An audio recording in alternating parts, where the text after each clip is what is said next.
Oh, it didn't load the intro. Play. We're live. We are live. Well, excuse us. The Iowa vlog normally begins with an 18-second intro, and we have lots of time to get our act together. But in this time, it was, oh, by the way, we're live. This is the south end of a Wookiee looking north, quite literally. And we're here to continue our series on Return to the Garden. I do have a new implement here on the show. This was made by Patty Bowen. As I understand it, that arrived late yesterday or early this morning. Leah brought it to me. Yahweh's Chokmah Choder is on one side. The presentation of the Choder in Yahweh's voice, and Yeshaya 11 says that the Choder has the spirit of Chokmah, which means that it is he's an intelligent fellow. The fact that he is a Chokmah Choder, since he's the one and only one, I'm glad that he is Chokmah. On the other side, she has been quite clever and presenting many of the things that are related to this job. The moon is a part of the action because the Choder is the lesser luminary reflecting the greater luminary's light, who would be Dode. He's one of the three central players in God's story. There are three animals that are depicted as men that play central roles in the fulfillment of the Moed Mikre. And one of those is the bull, who is sacrificed on Teruah. He is also the Adamah Parah. And as we turn here, we have the microphone of the Yahweh blog and also the books of Yada Yahweh. So I thank you for my special glass for this this program. It is always already Wookiee approved. Now, by recap, so that you have an idea where we are. About a month or two ago, I was given reason to return to the story of Eden and what transpired there. And when we did, we made a number of profoundly important discoveries, unheralded discoveries, things that no one had ever considered previously. One of those is that Eden is a microcosm of planet Earth, and that God is going to return the entire Earth to the conditions experienced in Eden, and will do so on Teruah less than 8 years from now. This will be the 23rd and 24th of September of 2033 in year 6000 Yah. And when he does, he will do the same as was existent in Eden's, wiping out all traces of religion and politics and militarism and anti-Semitism and conspiracy.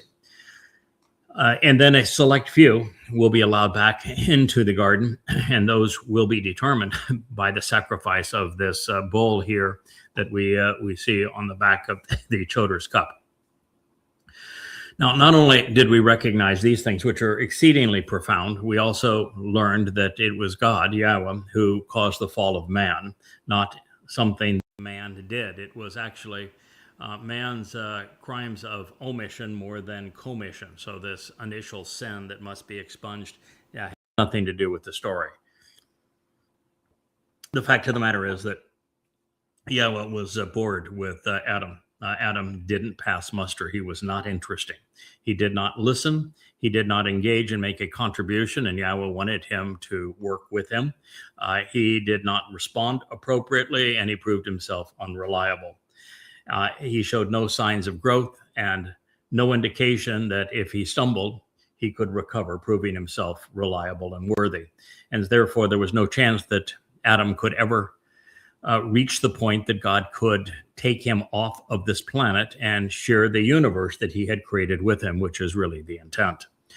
And so there would be a rebooting. There'd be a chance, a 6,000-year chance for us to get our act together, discover the true meaning of this story in the Garden of Eden, and for us to listen to Yahweh finally, for us to engage, doing what he wants accomplished, for us to show that man can stumble and fall and get back up and prove himself worthy, and that man can be observant because God wants to show off the universe, and there's no purpose in doing that unless the person he is taking along for the ride is also observant an explorer.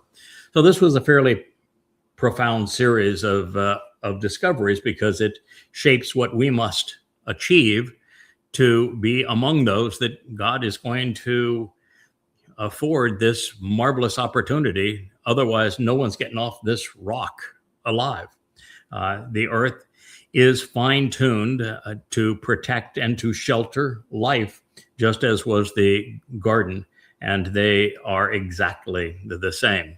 The other thing that is, of course, interesting is that the basis of Gan, garden, and the basis of Sukkah, shelters, is the same. Their actionable roots are as identical. They speak of a sheltered and protected garden that is conducive to life. And therefore, we're going to see the fulfillment of this return to the garden take place on Sukkah. This will be the 7th of October, a Shabbat, of course, in year 6000 Yah 2033, 15 days after, I should say, the restoration of the conditions of Eden across the entire planet. So these are all very profound insights, but there were even more, and that we came to recognize that the Tree of Lives represents Dod. He is the same individual that Yahweh calls the greater luminary in the preceding chapter of Bereshith Genesis, when he is talking about the 4th day of creation. Dod became the Tree of Lives because he was the one who, in his second of 3 lives, fulfilled Passover, opening the doorway to life. Heretofore, that has never been a conclusion deduced or shared by anyone. We also came to the conclusion that the Tree of Knowledge is these series of books called Yada Yahweh.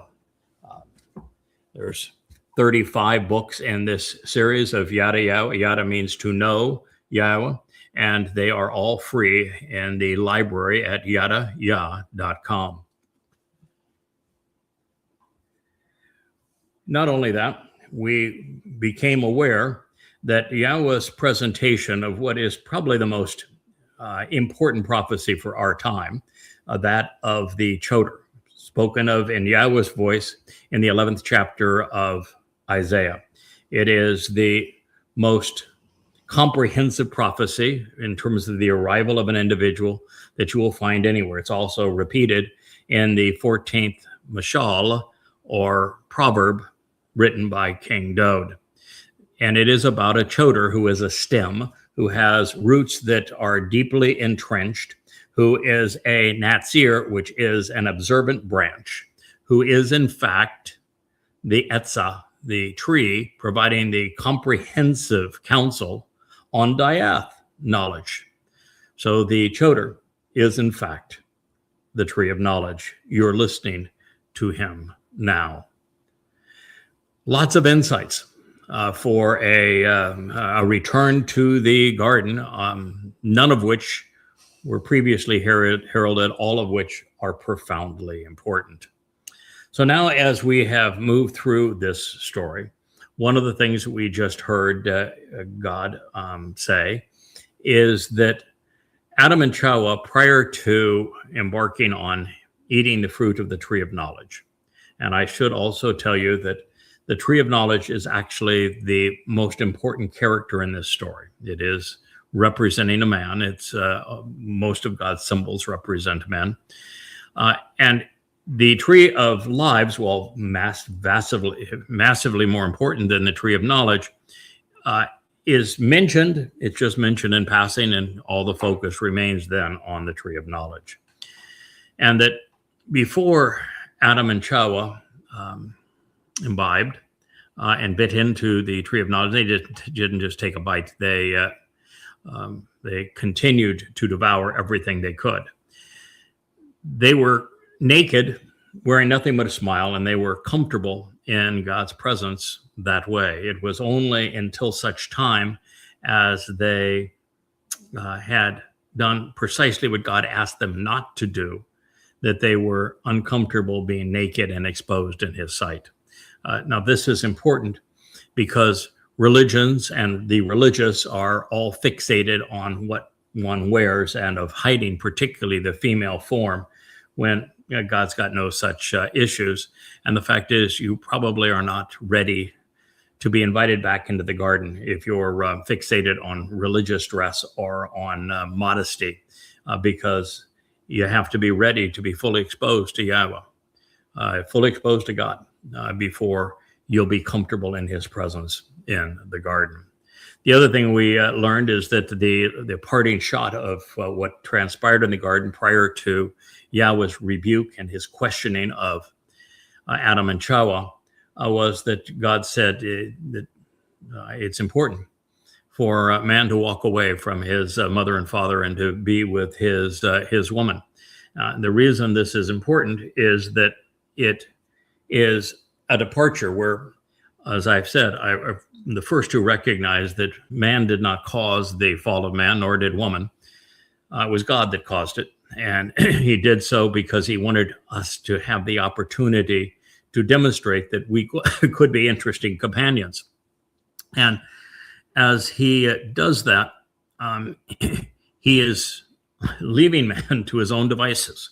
And this is important for us to understand that we are now in a position where we have to demonstrate our worth. And to do that, you have to walk away from the family of man. This is the very thing that God spoke to Abraham about as the prerequisite for the covenant. You have to walk away from Babel, which is the integration of religion and politics into one's life.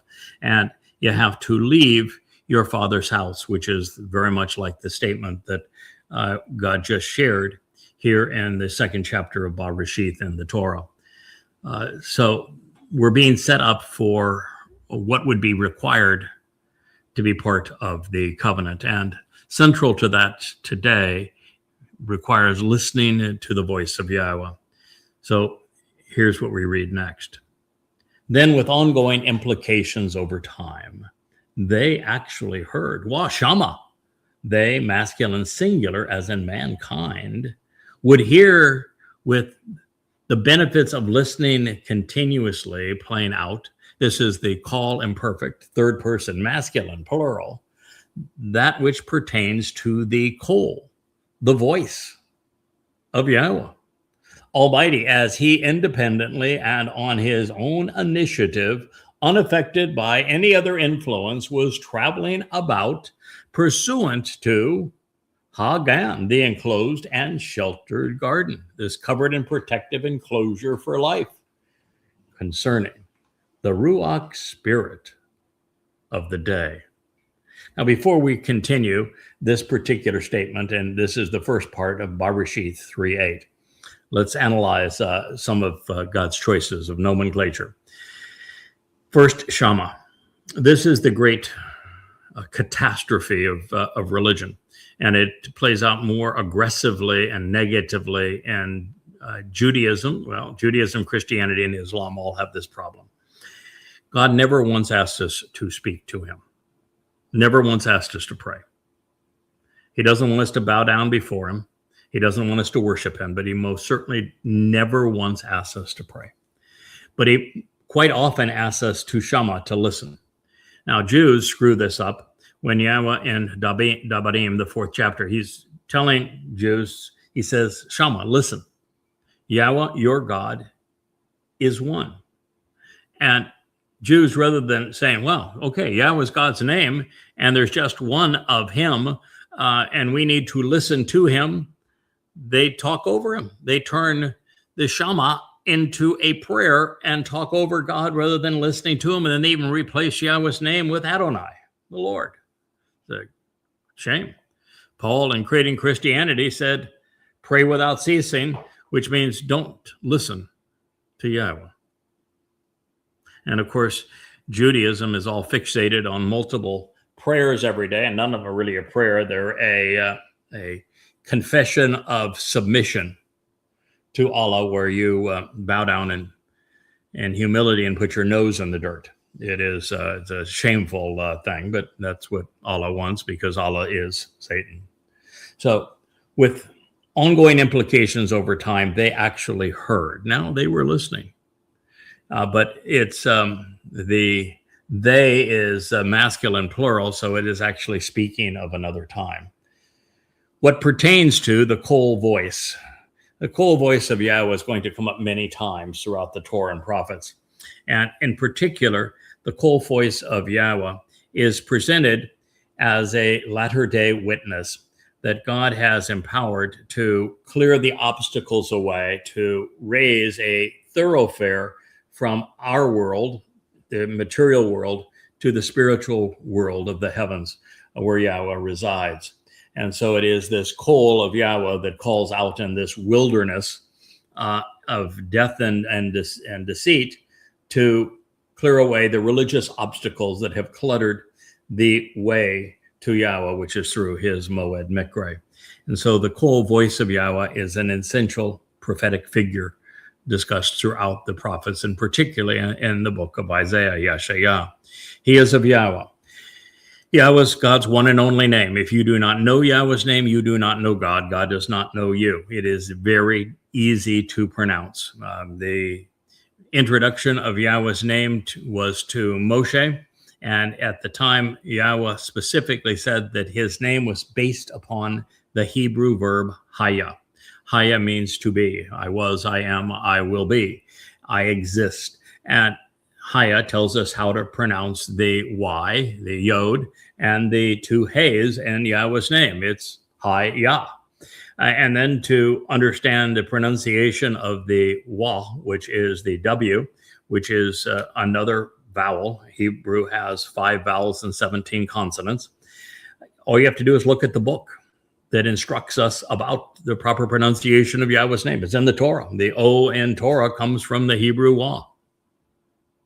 Not difficult. So this is the voice of Yahweh Almighty, as he independently, on his own initiative, unaffected by any other influences, was traveling about. The verb is halak, but halak was represented in the hitpael participle, masculine singular absolute. Now, what that means in the hitpael stem is that God was now independent of Adam and Chava. He was there on his own initiative, not theirs. He was not affected any longer by what they were doing. They were separate. God was going to lecture them, and he was going to leave them. Pursuant to God, this enclosed and sheltered garden. This would be Yahweh's last visit to the garden. It was located where Lake Van is now in eastern Turkey. I think it's buried underneath the waters of Lake Van. It doesn't really matter in the fact that God's going to transform the entire earth to the conditions of Eden. But I think when he does, the original garden will probably be available to us to explore. I think it'd be fun for God to do that. He's that kind of guy. So I would expect that we will have tours of the original garden should we wish to go. It'd be fun to do. And the garden is a covered and protective enclosure for life. The earth, our planet, is specifically tuned for the same purpose. We, on this earth, have the ideal environment for life. In fact, as we realize all of the fine tuning that was necessary for life to exist on this planet, it is absolutely extraordinary.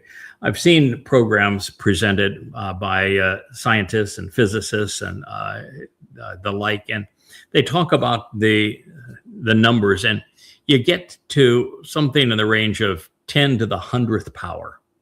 I mean, numbers that are so astronomical they can't even be imagined in the human brain. For there to be another planet anywhere in our universe that is conducive to life. It's far more than just having the right size and type of star, of which our sun is perfect. It's much more than being just the right distance from that star, of which the Earth was 10% closer or 15% farther away, life would be impossible. It's more than just being in an orbit around that star at the right distance, because the orbit has to be round, circular, as opposed to elliptical, or it wouldn't work. It has to be that the planet is a rocky planet of not too great a size, not too small a size, and it has to have and maintain a molten core to have a magnetic field that protects the planet from radiation. Otherwise, it's not possible. It has to have water vapor in the air, which means the density of the planet has to be enough to gravitationally hold it there, but without the water vapor in the air, even with the magnetic field, life would not be possible because of the cosmic microwave bombardment of the planet. It has to have a moon that is abnormally large for the size of the planet. Our moon was actually created out of the Earth 4.5 billion years ago. A planet about the size of Mars hit the Earth, and the collision between the two created the Earth and the moon.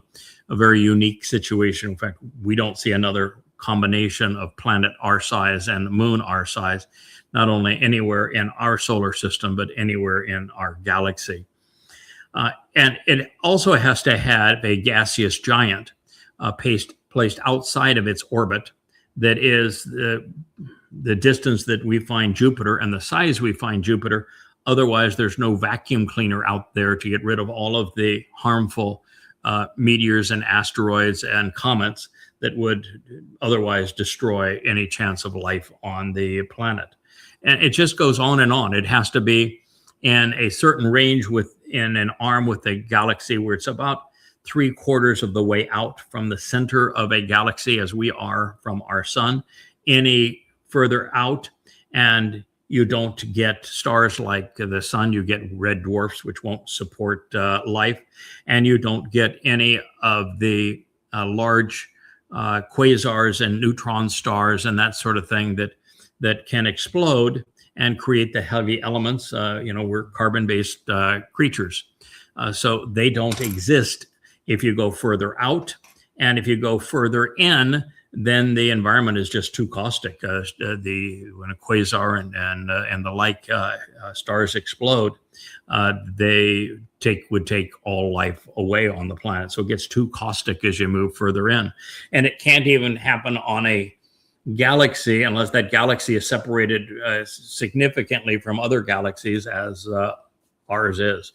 And that planet has to have tectonic plates or life is impossible. It has to have tides like we do or life is impossible. It has to have the proper angle on its axis and proper spin rate between day and night. Can't be tidal locked as so many planets are. And it just goes on and on. It has to have this enormous wealth of water, which we uniquely do. And as I say, it's obvious that the Earth was finely tuned for life. And even with all of that tuning for life, the odds of spontaneous generation as opposed to intelligent design, particularly with the three-dimensional language of DNA, places the possibility of life emerging from matter at a far greater number. I think it's 10 to the 54th power is the best scientific explanation now, it's far less possible than if you would imagine a tornado that was whirling over a junkyard, magically creating a 747 that was flyable. That's not possible, and you should know that life from non-living material, particularly life form that can have a ready supply of food, have a means to process that food for energy, and have a means to replicate itself, it's not possible. And DNA is a language. Languages don't spontaneously generate. So there we are. It's life was conceived here, and we are a protective enclosure that is conducive to life. And you might as well admit this because man with a physical body isn't going anywhere. Yeah, we can go to the moon, but a big deal. It's a 3-day cruise in a slow rocket. No, it's and even there, we can stay there 4 or 5 days, maybe pushing it at the extent. But the issues there is you're still exposed to the cosmic radiation. You get 14 days of utter darkness where there's no source of power. The regula, which is that super abrasive dust that exists on the moon, has an electrostatic property. It destroys everything. It cuts right through spacesuits. It destroys instrumentation. You could be there for a very short period of time, and everything that you're using would be absolutely destroyed. You can't land one spacecraft near the others because it would kick up this regula such that it would be unbelievably destructive. You'd have to ultimately build yourself a hut, no windows, an exceedingly thick earthen kind of door, going back into the Stone Age, if you will, to be able to survive the radiation. And if you're going to build something like that, that's an earthen hut out of the regula, why not just dig a hole in the ground on Earth? Then the view would be the same, right? And then you've got the issues of the human body can't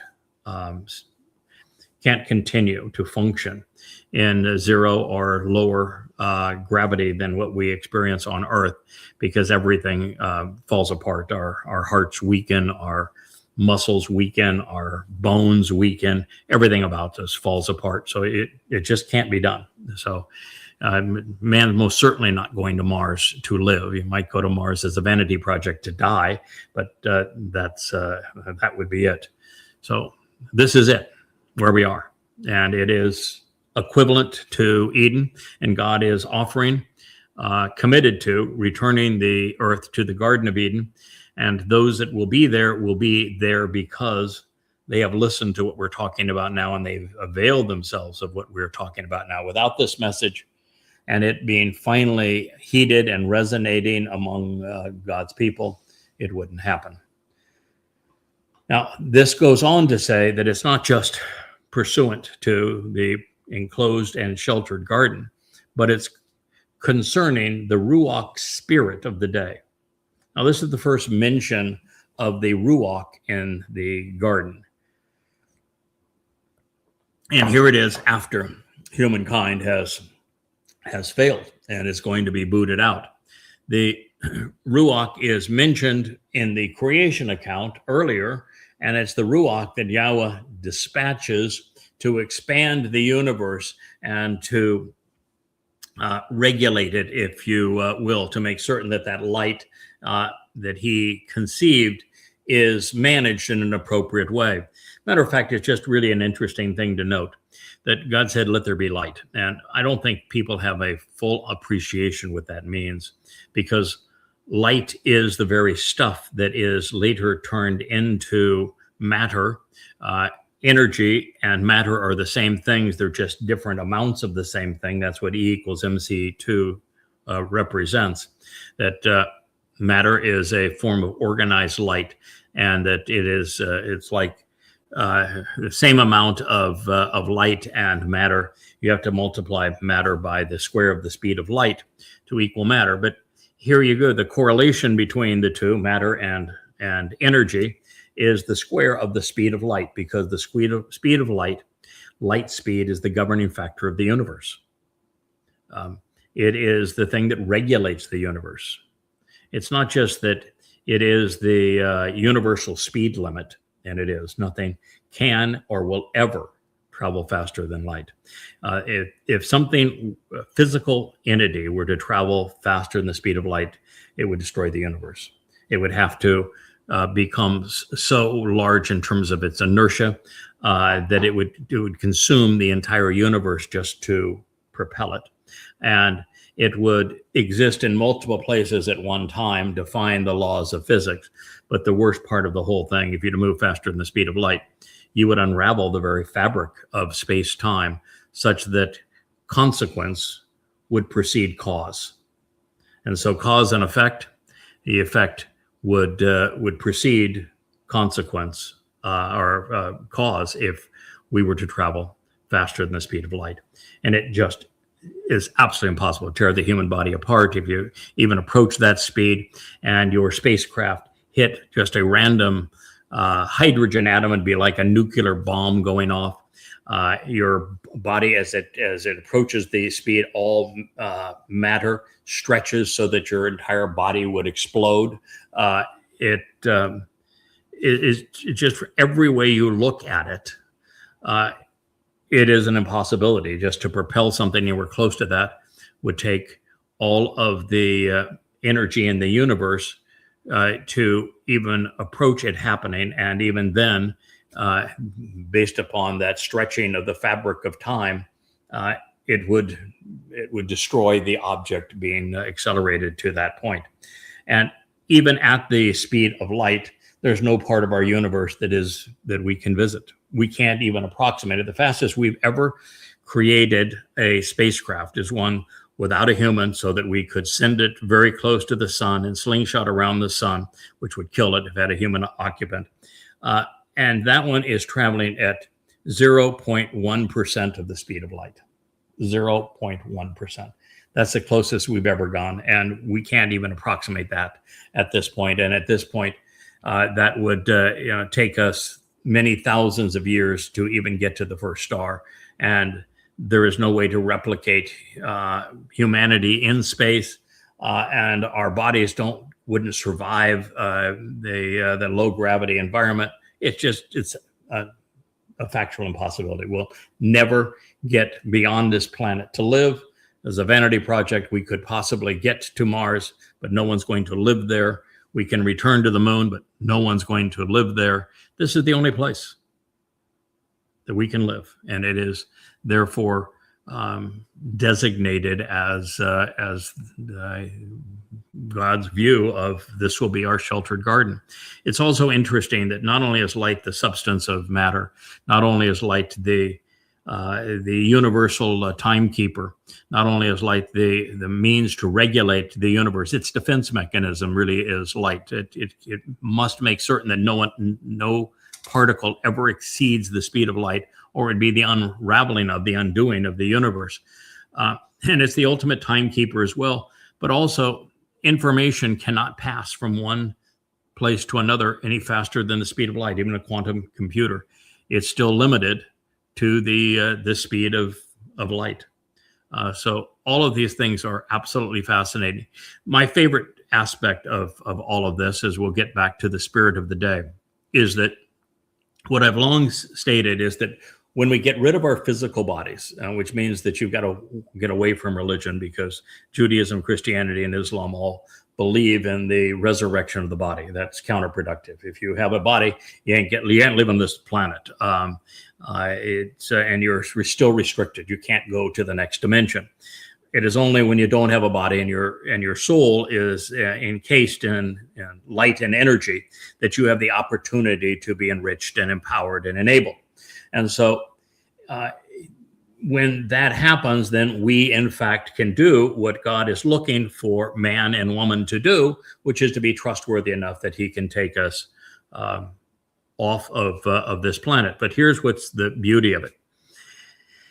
On a photon of light, let's say we had a photon of light that left a star that is 50 billion light years away. It did not take that photon 50 billion years to reach our eyes. Not from its perspective. From ours, perhaps, but not from its. You see, from the moment that photon of light left that star to the time that it reaches its ultimate destination, 0 time passes. So as light, we can move from one place to another in 0 time. So we can explore the entire universe under that basis, because we can get to wherever we want to go in 0 time. And so time is takes on an entirely different dimension when you are light energy than it does now. It's just such a fascinating study, and all of this is available to us through Yahweh's discussion here in Bereshith in the Torah. Now, as for the spirit of the day, the spirit of this day is that everything we have just considered about the garden is prophetic. It's prophetic of where we are, who we are, and what you're being invited to experience as the earth is returned to the garden. You see, I shared with you that the tree of knowledge in the garden is the choder that is presented in the 11th chapter of Isaiah and in the 14th proverb of Dode. This unique individual is the most ruach of all people who have ever lived. The choder is given the 7 spirits of Yahweh. And so the spirit of the day is the tree of knowledge, who is the central figure in this story, because it is the tree of knowledge that equips people to recognize the toxicity of religion so that they leave religion, and then the truth about Yahweh so that they understand what Yahweh is offering and what he is expecting in return. And in particular, the tree of knowledge leads people back to the tree of lives, representing David, who fulfilled Passover, Matzah, and Bekurim in his second of 3 lives in 33 CE, which was year 4000 Yah, exactly as God explained. Now, to be able to accomplish this at this late date and to reveal all of these insights that mankind has never considered before, everything I'm sharing with you now, no one has ever processed previously. No one. I mean, how does one guy come up with 10,000 unique insights that no one has ever perceived before and can show you how to derive them through the very words of God? And all of the people who have come before him haven't come up with any of them. It's because this individual was uniquely given the 7 spirits of Yahweh. The first of those is the very spirit of Yahweh. It's called the Ruach of Yahweh. And what that enables this person to do is to be the Kol, the voice of Yahweh, to represent Yahweh at this time. And you might say, well, why doesn't God just speak for himself? Because that isn't the way he operates and isn't the way that man has chosen. Man was given free will. God appeared directly before the children of Israel at the base of Mount Choreb, gave them 3 days to get their act together, to prepare Moshe, introducing them to the fact it was going to happen. They had witnessed Yahweh's flame, his light on the top of Mount Choreb. They had seen Moshe come down on occasion, once with the tablets of stone, twice with the tablets of stone, broke the first set.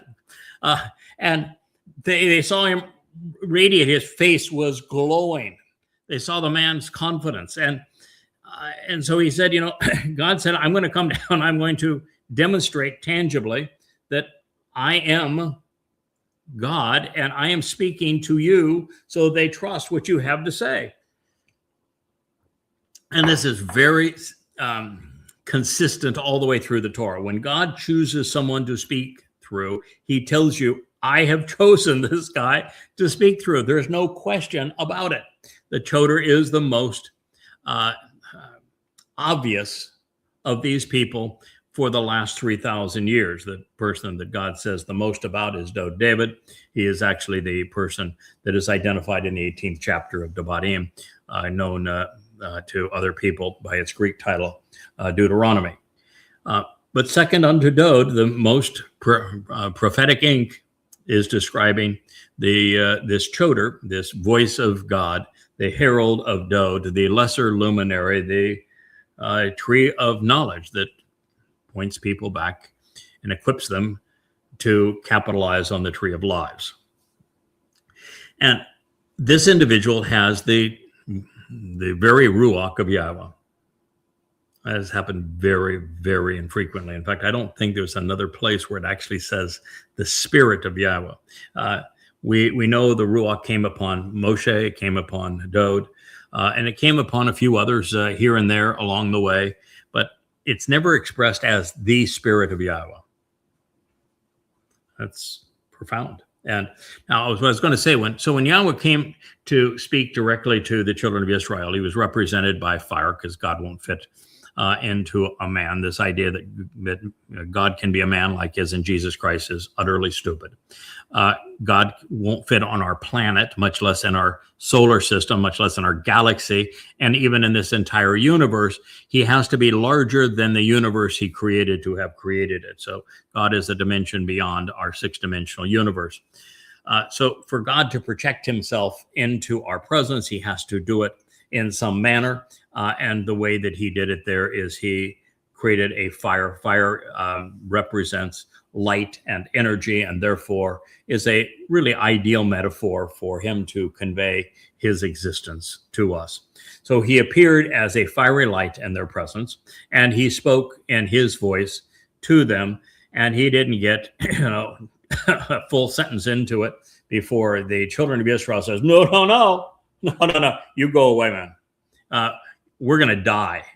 They couldn't handle being exposed to God. They didn't want to hear directly from him. They told him to go away, to shut up. They never wanted to hear from him or see him again. Now, God didn't get angry at this. Surprise, surprise. God said, hey, no, I'm with you on this one. I happen to agree that makes absolute and perfect sense. You will never see or hear from me again.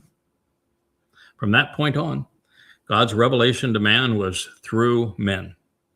He would speak through the likes of Moshe, Yeshaya, Hosea, Zechariah, particularly through Dode, through Samuel, and finally, in the end, through his Choder.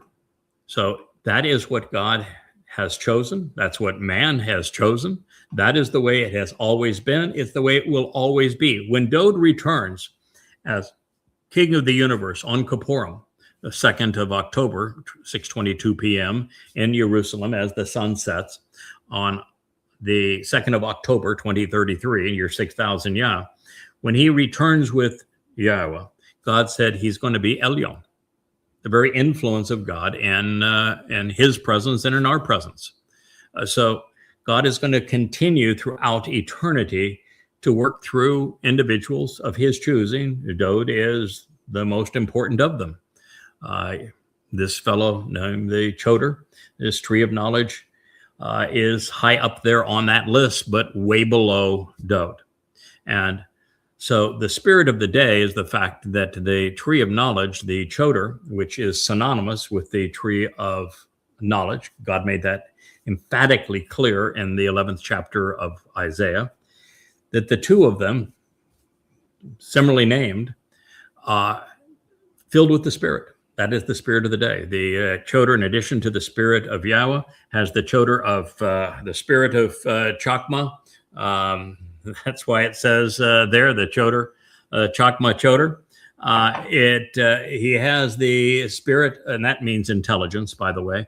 It's often translated wisdom, but I think the intelligence is probably a more accurate rendering of Chokmah. It's how Dode introduces the 14th proverb, begins with talking about the Choder's wife and said she is really smart too, but goes through and some 6 or 7 times talks about from his perspective, and therefore God's perspective, the Choder is uncommonly intelligent. That's why he's able to write these kinds of books, to lay out, for example, the next 8 years on this planet and tell you exactly what's going to happen, where, when, and why, so that you're prepared for it, which no one previously has been able to do. I mean, he identified the fellow that Christians have been searching for, that is the Antichrist. He has told you the exact day that God is going to return. He's told you the exact day the witnesses are going to be there, when the Torahless one is actually going to make his diabolical decree about him being a god, when he's going to change the schedule of the Moed Mikre. All of that is laid out. The first day of the time of Jacob's troubles, when Israel's going to be forced to capitulate its heart and soul to create a Fakistanian state to make the nation more vulnerable, when Alaska Flood 2.0 is going to happen. All of that I've laid out for you in this book. The day the 2 witnesses arrive, the names of the 2 witnesses, it's all there. And it's all there because the Choder has been given the Ruach of Chokmah, but he's also been given the Ruach of Be'en, which happens to be my favorite of all Hebrew words. Be'en means that you can make connections between things. It's the ability to comprehend, so that you look at, you develop knowledge by processing information intelligently and developing a foundation of knowledge, and then finding the connections, the relationships between things, such that you can go from knowing to understanding. Knowing is very powerful. Understanding is infinitely more valuable and empowering and enlightening and enabling than simply knowing. And he is given the spirit of understanding. Then this is is not the end of the list. I mean, that's already three: the Spirit of Yahweh, the Spirit of intelligence, the Spirit of understanding. The fourth Spirit is the Spirit of this day, Etzah. Tree is Etz. The tree of knowledge is the Etz Dayath. Etzah expands the concept of Etz tree such that this tree, Etzah, is providing comprehensive counsel and advice regarding the entire story that God has portrayed, so that you know it from beginning to end and all of the important dates along the way and everything that's important and that has never occurred prior to this series of books, of which there are 35 free, again, at yadaya.com, and until the Yahweh blog. So this is the Etzah, the full expression of that tree. Then we reach the fifth of those Ruach that is afforded to this Choder. And it is the same Ruach that made Dode so extraordinary. It's the Ruach of Gabora. Gabora is confidence, conviction, capability. This Choder is going to be so uniquely confident and capable that he's going to drive a whole lot of people crazy because they're insecure, and a super confident individual it just absolutely drives the insecure people up a wall. But that's what's needed now. The person that's speaking as the voice of God, as this Choder, needs to have confidence, needs to be bold, and needs to be resilient. And so he's given the Spirit of Gabora. And then, of course, the sixth of the seven spirits of Yahweh fully identifies the Choder with the Etz Dayath, the tree of knowledge, because it is the spirit of Dayath, and that is the spirit of this day. And all that leads to the seven of the seven spirits of Yahweh, which is the spirit of Yara, which is to develop a respect and admiration for Yahweh. That is the spirit of this day.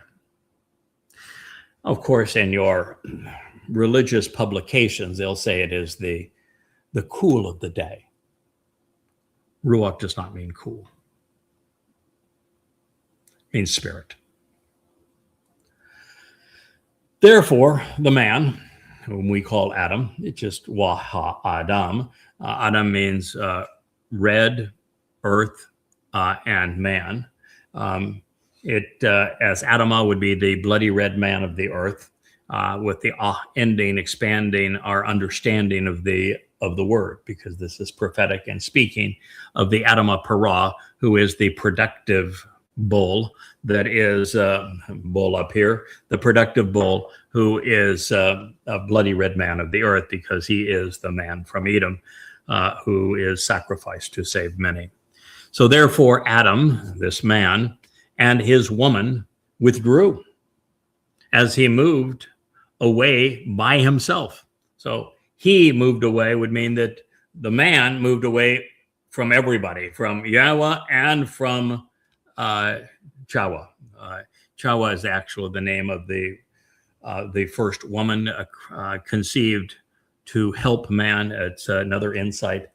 Man was created in God's image. When God gave a man a nasalma, which is a conscience, the man would have had all the normal features of a human outside the garden. He would have had a soul like every human outside of the garden, but he was created in God's image with a conscience, a nasalma, which enabled him to process information rationally, cogently. It made man intelligent, gave him the capacity to be intelligent anyway, and to have a conscience, to be able to discern between right and wrong, good and bad, productive and counterproductive, to be judgmental, to be discerning, discriminating. It's all things that artificial intelligence is incapable of replicating. And the Nasalma is better than a bunch of processors and circuits. I can promise you that. And so that has the man withdrawing. I was going to say that not only was man created in God's image, woman was not created in God's image. Woman was created in man's image, according to the text of our Creator. Also, man was created to work with God, to make a contribution to the relationship, to listen to God, to be observant of things around him, and therefore contemplative based upon what he had seen. Woman was created to help the man. These is the word. It means to help. She was specifically created to support man, while man was created to engage with God in the ways that I have just articulated. The fact is that put together, there was synergy, and this would be an ideal relationship for man, for woman, and for God. But we very quickly destroyed what God was trying to create. Anyway, so it says the man withdrew. He moved away by himself, no longer assisted, influenced, or helped by anyone, which means that Chawa was not helping him, which was her design purpose. It says Chaba, he decided to retreat and leave by himself. Hitpael, which means that he was not being acted upon by any other influence. He was on his own. Imperfect means unfolding implications over time. Third person masculine, which means it was he that was moving away and withdrawing from the presence of Yahweh, Almighty God, in the midst of Hagan, the sheltered gardens Etz tree. Now, many would change Etz to the plural form and say in the midst of the garden's trees, but it's singular. It's masculine singular, as a matter of fact. Adam just didn't get lost among the trees. He went back to the tree of knowledge, to the central figure and central character throughout this story, which is the tree of knowledge, the Etz Dayath. And tree here is just such an interesting word also, because it's not only a productive, upright life with firmly embedded roots and branches, which reach up to absorb the light, presented exactly like the Choder is presented in the 11th chapter of Yeshaya, Isaiah. But when we look at the Etzah version of Etz, it means to provide counsel and advice through diligence and effort on the entirety of the plan for the purpose of developing a backbone while overcoming challenges to advocate the proper response. And this is important because the very thing that Adam didn't do is show some character, overcoming the challenge of being offered the fruit and saying, no, God said we shouldn't eat it. Or even if he had taken a bite to accommodate the woman, said, God says we shouldn't continually do this. Let's just set it down and it'll be okay. And it would have been, but he didn't. So that is important and related to the spirit of the day. We find Etz, which is the basis of Etzah, which is the counsel on the entire story that is provided by the Ruach to the Choder. So clearly there was a lot to unpack in that last statement that is important to our understanding and to see why everyone is behaving as God is depicting them in this story.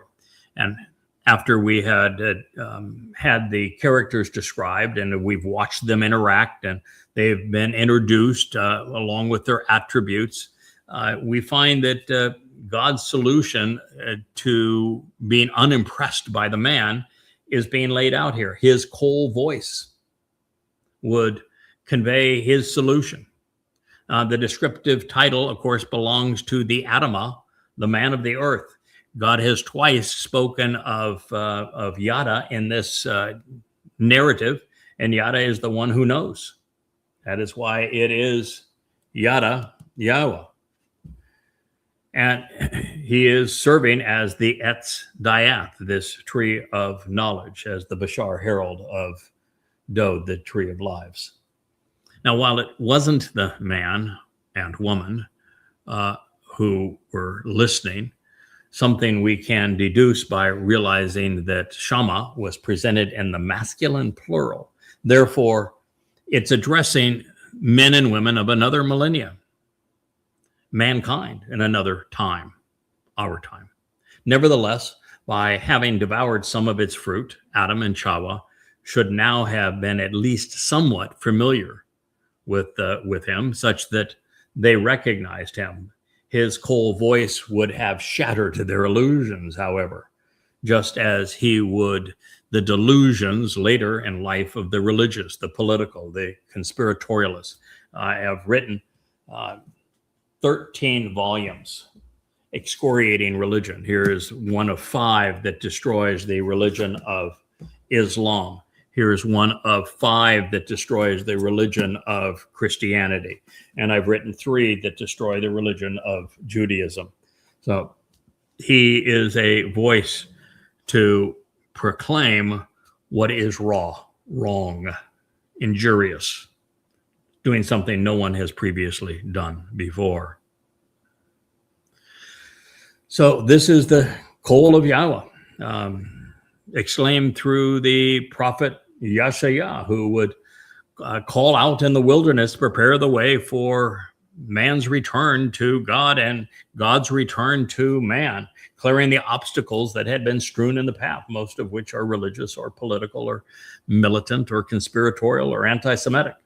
Additionally, based upon the Torah, we know that God is committed to speaking through men and not directly to men. Understand the difference? Through men, not directly to men. He tried the to men. It didn't work real well. We rejected that. And so ever since that time, it's been through men. Now, as for the other interpretation that they heard the sound of the Lord God walking, I remind you that even though the verb is halak and can be translated as walking, that Yahweh expressly stated that he appeared al, which is above the man, not next to him or beside him.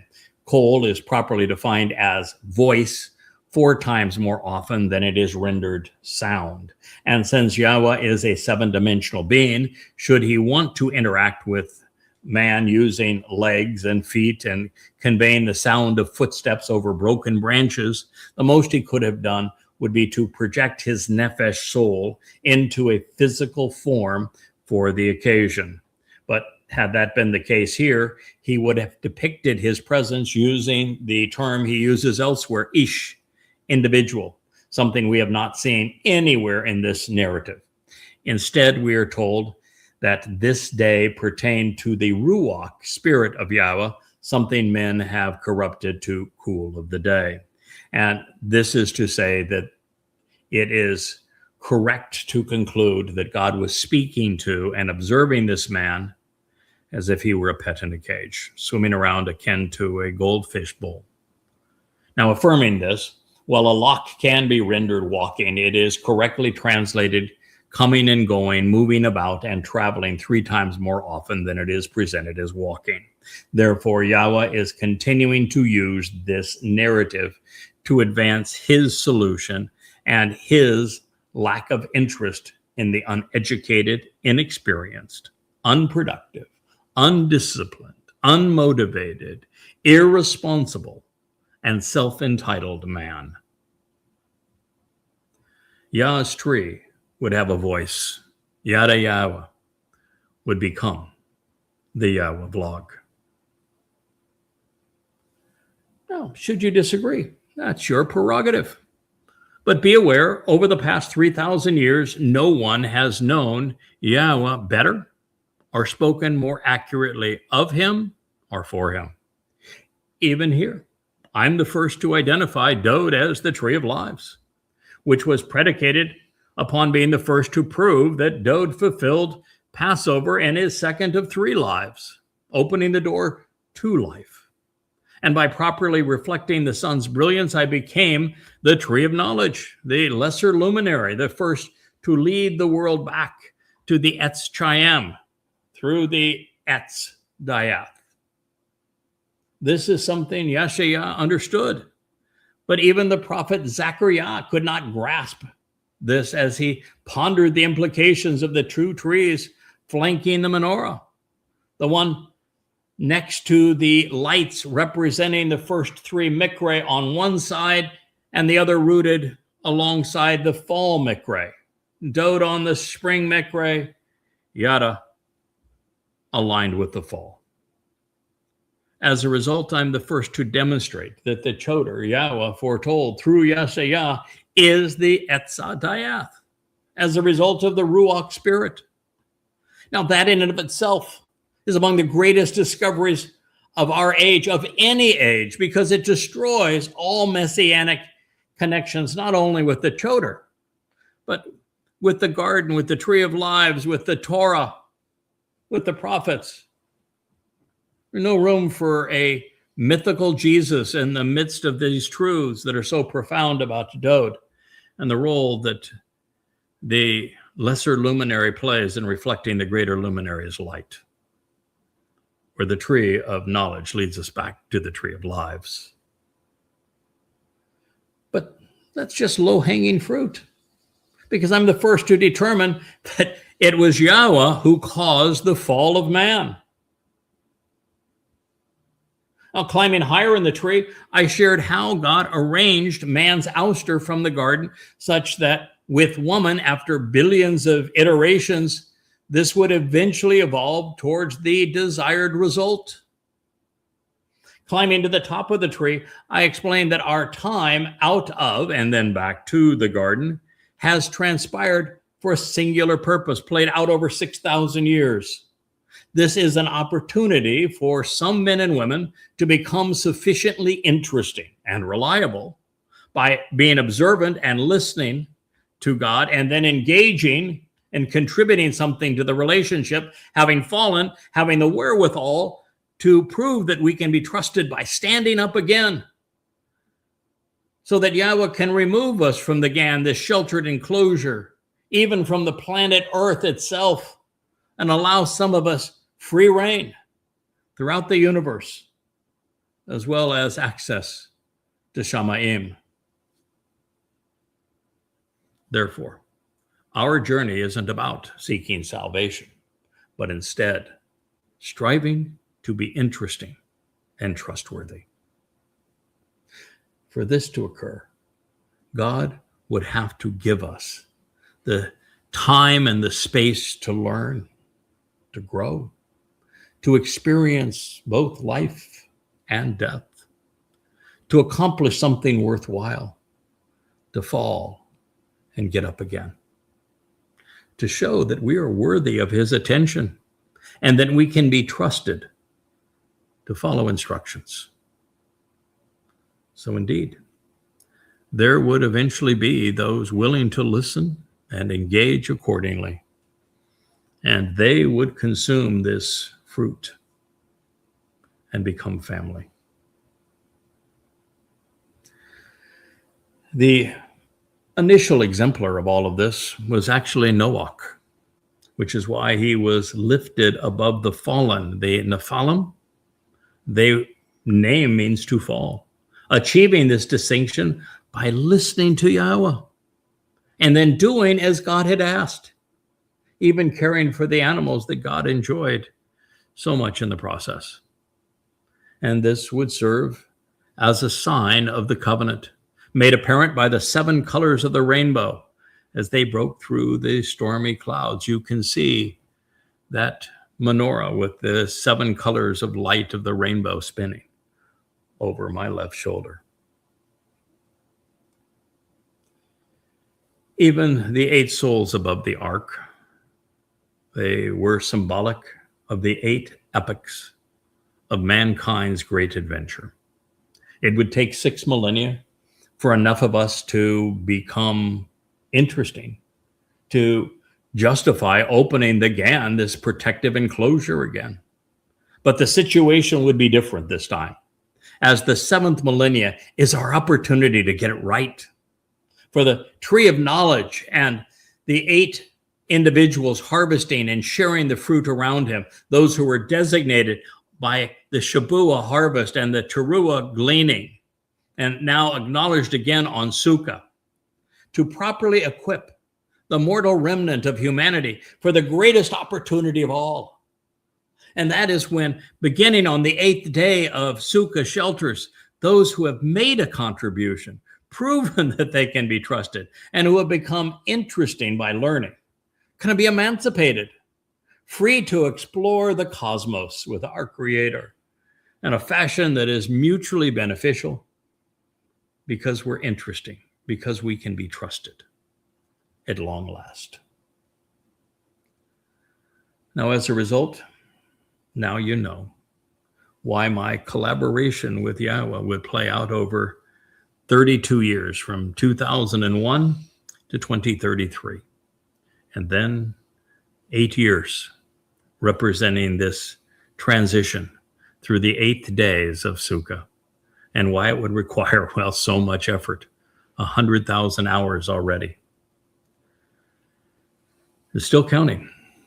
I would have to demonstrate the level of devotion required to prove that men could be trusted to work as intended, never giving up, falling, but standing again, making mistakes along the way, learning from them, growing as a result of them, coming back to the same material we have reviewed a score of times, and then learning so much more from it at the right time that it's explosive. And our understanding of who we are, where we are, and what we need to do to get from here to there. You know, in the process, sure, I'd be tripped up on occasion. I'd make some mistakes, all to show that I could dust myself off, correct the record, and grow from there, build upon that.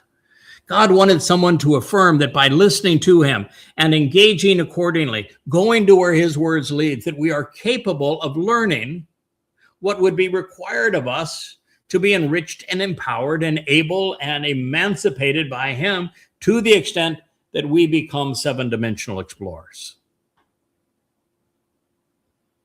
So yes, the Choder would have roots then and now, branching out and bearing fruit. He would compose a sign that God speaks of as the Nesh, and he would have a voice, thanks to the spirit of this day. All the while, the partnership between the trees, the love and respect shared between the Etz, Chaim, and Dayeth, it's going to endure forever. Their branches intertwined. While Noach would point the way, and Abraham would be shown the way, while Moshe would record the way, and the prophets would explain the way. It would be the fruit of Dod and Yada that would nourish those along the way.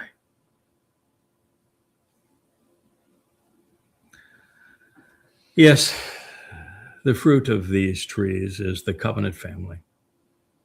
And Yahweh decides who has access to them and to it. So how do you like those apples? Collectively, what I've just shared with you is the pinnacle of human understanding pursuant to God. It's the reason for life. It is the essence of our existence. Do with this what you may. For reasons only God knows, I have been tasked with the responsibility. I shouldn't actually say that because God's actually made it quite clear as to what the reasons are. But nevertheless, I have been tasked with a responsibility I did not request, but I am not going to relinquish either, of reintroducing the world to Yahweh's name while simultaneously restoring his son's place in our lives. And while that's good, it's also bad. This job entails warning the world against the mess that men have made. By necessity, I must tell the world that Jesus is not God, that Allah is actually Satan, that there is no Hashem, that Marxists and MAGAs are both wrong, and that the current POTUS is actually demonic. The earth is spiraling out of control such that in the next 8 years, catastrophe and disaster, destruction and death will be the hallmarks of this time. And standing up against it all, weathering the storm, is the deeply rooted, strong branched tree of knowledge of good and bad. I'm doing my job. I'm producing fruit, and I'm sharing it with all interested parties. Never has any man ever been as productive pursuant to the things of God. Nevertheless, my retirement is still, 1 millennia and 8 years away. God doesn't shortchange anything now, does he? I've got another 8 years here in this world as we know it, and 1,000 years in the garden to equip as many people as possible to explore the cosmos with Yahweh. So while it seems a bit anticlimactic, there is more to this story that God wants you to know. And so to rejoin his narrative where we left off, it is instructive to know that Shammah listening was cradled in the call imperfect and the third person masculine plural. Therefore, the implications are that the ones who are listening, who would listen to the Etz, the trees representing Dod and Yada, are those of you who are listening now. Etz, and they are masculine, and the Israelites and Goyim in the last days are also masculine, speaking of both groups of people. The result would play out over time because Shammah was conveyed in the imperfect, and although nothing seemed to matter at the moment, it would 6,000 years thereafter. So having addressed the call of Yahweh, there is something more we can learn from halak. It was one of two successive verbs modified by the rare use of the hitpael stem. This means that both Yahweh and his call voice, while regarded as one, are unaffected by the wiles of man. It was true of Yahweh, having given up on Adam, and it is true now of his voice being incongruous with the religious and the political. And in the participle form, God's movement through space and time is having a vividly depicted effect such that it leaves an indelible impression on our minds. This is particularly germane regarding the narrative which took place within the enclosed garden, which is why the Ruach spirit is presented at this time. The fact is, this was Yahweh's last time to move above the garden, and he will not return to travel above it again until a remnant of Yisrael and some very fortunate Goyim are afforded that opportunity by the Choder, such that they can re-enter the garden and experience Yahweh's presence, particularly as it is represented through the Elyon, who is his beloved son, Dod. Now, while it is subtle, there are a couple of reasons that Yahweh mentioned his spirit in conjunction with listening. This pertains to his relative location in time and the nature of the garden yesterday and tomorrow. Without the 7 Ruach of Yahweh, the Choder would not have been able to discern what billions have missed over the millennia. And without being slandered by those falsely claiming that the Ruach is a spirit mom, I would not have returned to this narrative at this time. Therefore, I would not have noticed the great discoveries that have resulted from this current investigation. This is why I have expressed and have recognized that Yahweh has noted with some extraordinary prophecies adroitly depicting what would be a fracture within the family, such that it serves a purpose, as did Chawah's flight of fancy and her rebellion on this day. We grow when we meet and rise above challenges.